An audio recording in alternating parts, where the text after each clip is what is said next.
الحمد لله ثم الصلاة والسلام على نبينا محمد صلى الله عليه وسلم. أما بعد waxaan ku guda jirnaa buugga maadada sayniska fasalka shanaad ee dugsiga dhexe.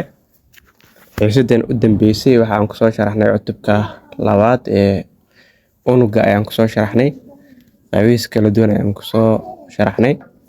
Xiisadan waxaan ka bilaabaynaa cutubka saddexaad xayawaan oo waxaan ka baranaynaa marka xayawaanada habdhiska neefsashada aadamiga iyo kalluunka. يعني respiratory system of human and fish ku baranayna fasalka shanaad waxaan ku baran doonaa habdhiska neefsashada dadka, shaqooyinka xubnooyinka kala duwan ee habdhiska neefsashada iyo habdhiska neefsashada kalluunka ayaan ku baranaynaa. Hordhac ama arar habdhiska neefsashada dadka waxa uu ka kooban yahay dhowr xubnood. Xubnahaasi oo ay shaqadoodu tahay marka qaadashada neefta oksijiinta iyo soo saarista neefta carbon dioxide iyo uumi biyuud markaan dhahayno waxa waa dhididka ayaa laga wadaa si loo helo tamar. Xubnaha ugu waaweyn ee habdhiska neefsashada aadamiga waxaa ka mid ah marka sanka ayaa ka mid ah, hunguriga cad, sanbabada iyo boga. Unugyada cas ee dhiigga ayaa neefta oksijiinta ka qaada sanbabada una geeya marka unugyada jirka oo dhan.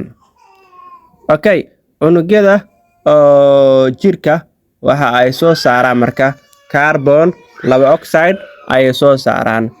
Dhiigga ayaana u soo qaada marka sanbabada, dabadeedna dibadda jirka ayaa loo saaraa. Kalluunku waxa uu leeyahay marka habdhis u gaar ah ayuu leeyahay marka iyo xubno ama hubin neefsasho u gaar ah marka la barbar dhigo marka xayawaanada kale markii la barbar dhigo. Kalluunka marka waxa uu ku neefsadaa marka waafiyo ayuu ku neefsadaa oo af qalaad loo yaqaan marka gilis loo yaqaano. Casharka koowaad habdhiska neefsashada aadamiga. Neefsasho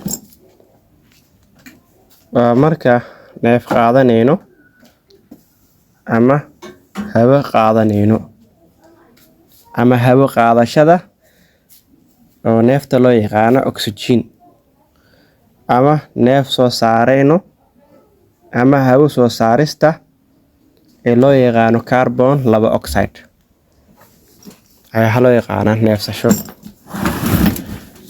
Neefsashada haddii aynu qeexno qeextaan kale haddii aan u sameyno waxay noqon kartaa waxa aan oran karnaa waa isbeddelka labada neef ee la kala yiraahdo marka oxygen iyo carbon dioxide. Neefta oksijiinta sanbabada ayay soo gashaa, dhiigga ayayna raacdaa, dabadeedna unugyada jirka ayay toos ugu gudubtaa. Neefta carbon dioxide kana unugyada ayay ka timaadaa oo dibadda jirka ayayna soo baxdaa.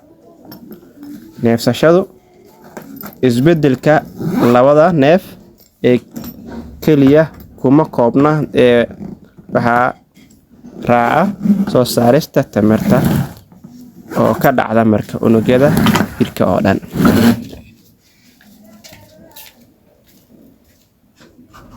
Marka neefsashada waa isweydaarsiga labada neef oo oxygen iyo carbon dioxide ayaa loo yaqaan marka neefsasho. Dhoodii qeex lagu dhaho qaabkaas ayaad ku qeexaysaa. Casharka labaad shaqooyinka xubnaha kala duwan ee habdhiska neefsashada. Habdhiska neefsashada. Xubnaha ugu waaweyn ee habdhiska neefsashada waxaa ka mid ah marka sanka ayaa ka mid ah, hunguriga cad ayaa ka mid ah, sambabada ayaa ka mid ah iyo bogga. Mid mid ayaan u sharxaynaa marka. Sanka ayaa ugu horeeya, shaqadiisa marka waxay tahay neefta labada duleel ee sanka ayay soo gashaa marka. Qaabka ay neefta soo gasho inta labada dul mareysana neefta waa la diiriyaa si aanay sambabada u qaboobin. Timaha yaryar ee sanka gudihiisa ku yaala ee jeermiska iyo boorka ayay ka reebaan neefta sambabku u gudbeyso. Marka neefta marka sanka ay soo gasho waa la diiriyaa si aanay sambabada u qaboobin. Timaha yaryar ee jeermiska oo timaha yaryar ee sankana gudihiisa waxay reebaan marka jeermiska iyo boorka ay reebaan si sambabada marka oo jeermis u gudbin. Neefta sanka ka soo gasho marka ayaa afka sii marta.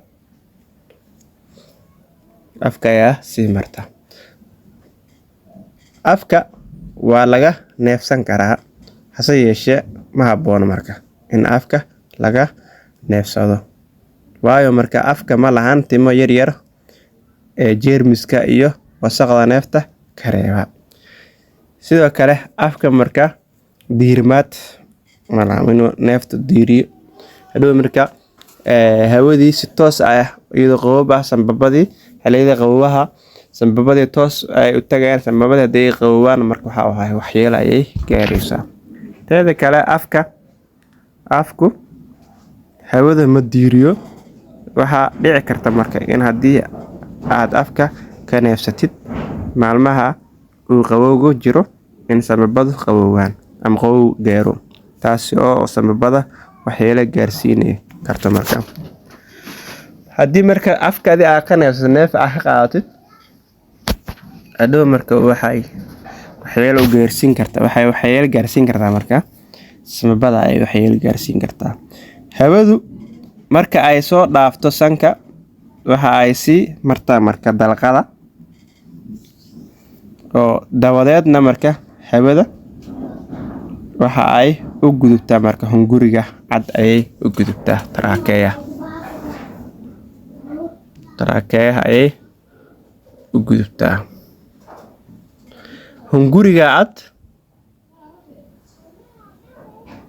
qaab ahaan waxa uu eg yahay xarafka C ayuu eg yahay.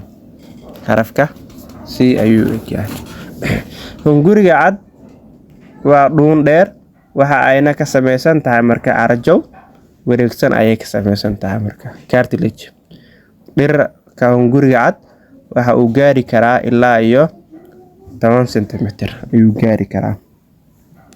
Hunguriga cad dushiisa waxa ku yaala marka xubin yar oo daboosha marka hunguriga cad marka aan cuntada cuneyno ama biyaha cabayno ee loo yaqaan marka epiglottis ay loo yaqaana. Xire fure. Xubintan yar waxa ay hawadu u ogolaataa in ay gasho hunguriga cad ay u ogolaataa. Dhuuntana ay marto biyaha iyo cabitaanada. Qaybta waxay daboosha marka markii hunguriga cad cuneyno qaybta waxay dabooleysaa marka hawada ay dabooleysaa. Markii aan neefsaneyno qaybta hunguriga ay dabooleysaa marka laba shaqo ma iska qaban karto marka iyada. Markii aad cunto cunaysid aamus marka hadlin. Hunguriga cad waxa uu u qaybsamaa marka laba dhuumood ayuu u qaybsamayaa. Dhuun waxa ay gashaa marka sambabka midig ayay gashaa. Dhuunta kalena waxa ay gashaa sambabka bidix ayay gashaa. Kadibna dhuun waliba waxa ay si kala qaybsantaa marka faracyo badan oo yaryar. Bronchialis.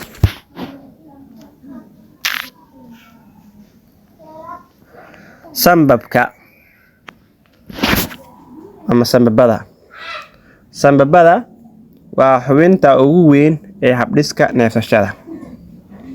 Sambabada waxa ka dhex dhaca isweydaarsiga labada neef ee oksijiinta iyo carbon dioxide. Meesha oksijiinta iyo carbon dioxide-ka isweydaarsiga ka dhacdan waxaa loo yaqaan alveolus-ka ayaa loo yaqaan. Gudaha sambabada ayayna ku yaalaan. Sambabada waxaa ka buuxa marka hawo. Marka aad neefsato neefta qaadanayso waxaa ka buuxsamaa marka hawo. Marka aad neefta qaadanayso boggiina waa isku soo ururaya, xabadkiina waa fidaaya. Marka aad neefta sii deynaysona way soo yaraadaan. Markaas marka bogga ayaa kala fidaaya, xabadkii ayuu isku soo ururaya. Labada sambab dhexdooda waxaa ku yaala marka wadnaha ayaa ku yaala. Xagga dambana waxaa ka xiga marka laf dhabarta ayaa ka xiga qaybta gadaale. Waxaana ku dahaara marka laf sakarta oo sablida feeraha. Thorax-na loo yaqaan. Shaqada uu qabto marka sambabku waa in uu jirka soo geliyo marka neefta oksijiinta loo yaqaano kana saaro neefta carbon dioxide-ka. Unugyada cas ee dhiigga ayaa oksijiinta u qaada unugyada jirka, kadibna soo qaada carbon dioxide-ka oo ah marka neefta wasakhda ah oo ay unugyada jirka soo saaraan. Bogga shaqadiisu maxay tahay markaas? Bogga shaqadiisu marka waa caawiyo si badan. Marka aad neefta qaadanayso bogga ayaa isku soo urura, xabadka ayaa fidsama, hawaduna sambabada ayay gashaa. Xadadiisu marka waa caawinaya. Marka aad neefta sii deynaysona bogga ayaa fidsama, xabadka ayaa isku soo urura, hawadana dibadda ay soo baxdaa. Sambabadiina marka way shuuqayaan marka. Adigu waad neefsataa xataa marka aad hurdayso. Neefta laakiin waxaa neef sayd aad qaadanayso. Neefta markii aad caadi oo soo jeedo iyo marka hurdayso isku mid marka way kala duwan yihiin. Marka aad hurdaysa neef qaadashada yar. Neefsashadu waa shaqo uu qabto marka habdhiskaaga ee neefsashada. Cashirka saddexaad waa habdhiska neefsiga kalluunka. Respiratory system of the fish. Kalluunku waxa uu ka mid yahay marka xayawaanada laf-dhabarayda ah. Kalluunku waxa uu leeyahay marka habdhis neefsasho gaar ah oo u ogolaata marka inuu ku neefsado marka biyaha dhexdooda. Waxay suurtagelinaysaa marka kalluunka inuu ku neefsado marka biyaha dhexdooda ayay suurtagelinaysaa. Sida marka waxa waaye xayawaanada kale sida bini'aadamku marka biyaha dhexdooda ma ku neefsan karaan. Asaga marka waxa suurtagelinaysa marka in biyaha dhexdooda uu ku neefsado. Kalluunku waxa uu leeyahay xubno neefsasho oo loo yaqaan marka waafiyo. Waaf qalaad loo yaqaan marka gilis loo yaqaan. Tiro ahaan waafiyada kalluunku waa 4 lamaane. 4 lamaane marka waxay noqonayaan marka 4 kale ay noqonayaan marka 8 waafiyood ay noqonayaan marka. Waafiyada kalluunka ayaa neefta carbon dioxide-ka u bedela neefta oksijiinta ee biyaha ku jira. Marka biyaha ayay ku milan yihiin marka oksijiinta waxay ku milan tahay marka biyihii ayay ku milan tahay. Biyahaas ay waxay kala dhaxbaxayaan marka oksijiinta ay kala dhaxbaxayaan kadibna carbon dioxide ay soo deynayaan. Xidido dhiig oo aad u yaryar oo loo yaqaano marka tiiftaafyo ayaa dhex mara marka waafiyada. Tiiftaafyada ayaa oksijiinta ka soo qaada marka biyaha dhexdooda kuna sii daaya marka carbon laba oxide. Biyi ay ku sii dhaxdeynayaan marka carbon laba oxide-ka, oxygen-ta ay waxay kala dhaxbaxayaan oo biyihii. Macnaha biyihii ayay xabayaan ama biyihii ayay qaadanayaan. Biyi markay qaataan biyi oxygen ay ku jira, oxygen-ta ay kala baxayaan, carbon laba oxide-ka ay sii daynayaan. Dabadeedna dhiigga ayaa oxygen-ta gaarsiiya dhammaan unugyada jirka ee kalluunka. Yani biyaha marka kalluunka uu qaato biyi oxygen ayaa ku dhex milan, oxygen-ta ay biyi kala dhaxbaxayaan. Marka biyi ay kala dhaxbaxaan carbon laba oxygen kala dhaxbaan carbon laba oxide ay soo daynayaan, biyi ay ku sii daynayaan. Marka qaabkaas ay u dhacaysaa habka neefsiga ee kalluunka. Halkan ayaa ku keenaya cutubkiina halkan ayuu nooga yahay. Assalaamu calaykum waraxmatullaahi wabarakaatuh.